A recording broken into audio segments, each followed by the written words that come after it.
Hello everyone and welcome to another tutorial. Today I'm going to show you how to make homemade sourdough bagels.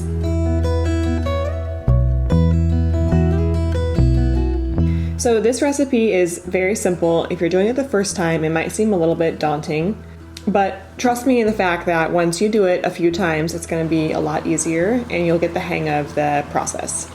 So generally I like to make bagels around lunchtime. So I'll make them and then we'll eat them for lunch, and then I freeze the leftovers in the freezer for whatever. So my timeline usually is in the evening, but the day before I'm going to make the bagels, I create the dough and you just let it sit on your counter all night long, and then in the morning you start the rest of the process. So here you're seeing me mixing up the dough. So the ingredients are 3/4 cup active sourdough starter. So that means it's been fed in the last 12 hours or so. So in theory, I would have fed the starter in the morning if I'm doing this in the evening. I feed my starter with 1 cup flour and 3/4 cup filtered water. Then I add 1 3/4 cup filtered water to the sourdough starter, 1.5 teaspoons salt, 1 teaspoon of olive oil, and 2 tablespoons of honey. I mix that together with a fork so it's nice and combined. And then I add 4 1/4 cups all-purpose flour. Now I do have a printable recipe for this on the blog, Duvallhomestead.com.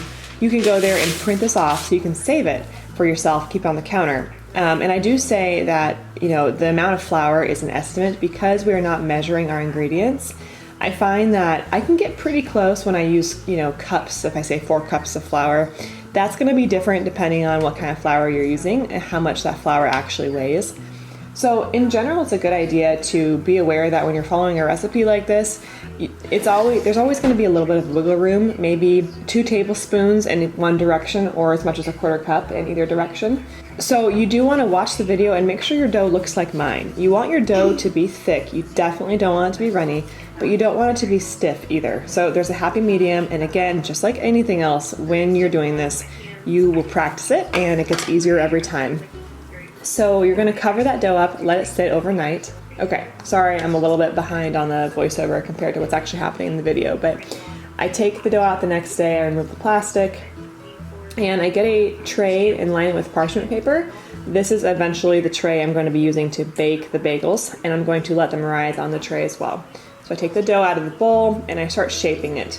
Now I'm going to make 8 bagels today in this recipe, but normally I suggest making only 6.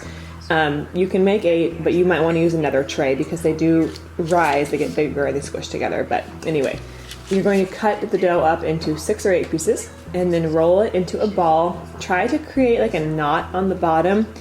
You want the dough to be sticky, but not so sticky that it's all over your hands. And you're going to create your little donut hole or bagel hole with your thumbs in the middle and just keep rotating it until you've got a nice shape. Now, the dough is going to kind of collapse in on itself a little bit, so feel free to stretch that hole out, enough so that even if the dough rises and becomes stretchy, it's not going to fill the hole. So you're going to do that in the morning and then place a tea towel over your bagels to let them rise in the morning.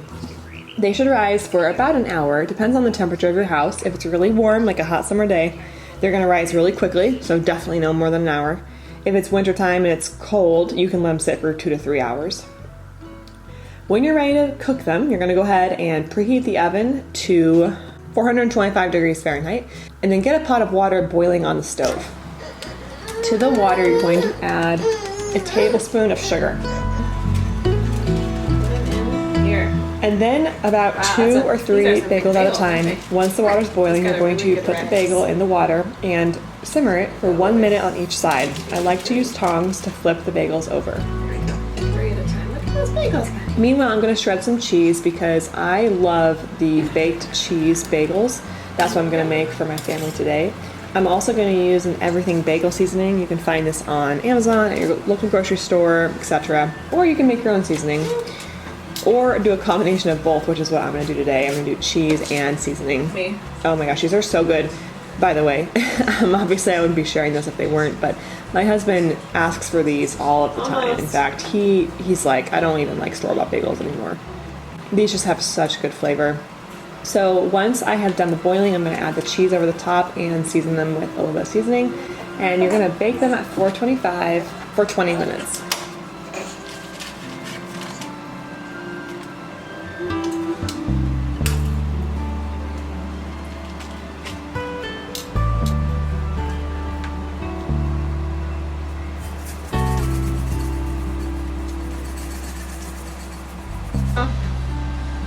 So on this day, I am going to serve these as kind of a bagel sandwich. So I just pulled out some leftover pork roast that I had and some avocado. I'm just this is one of those days where I pull everything out of my fridge and we're just gonna eat whatever's in the fridge. So we're gonna do avocado, pork. I've got some veggies there.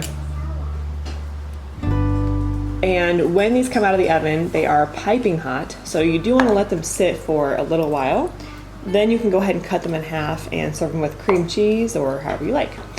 Now, if you're going to be freezing these, which I highly recommend, you're going to want to cut them in half, slice them up before putting them in the freezer. So don't put them in the freezer whole. It's going to make it really hard to put them in the toaster later. So then you're going to toast them in the toaster when they're already frozen. And make sure you hit the bagel button and the freezer button on the toaster.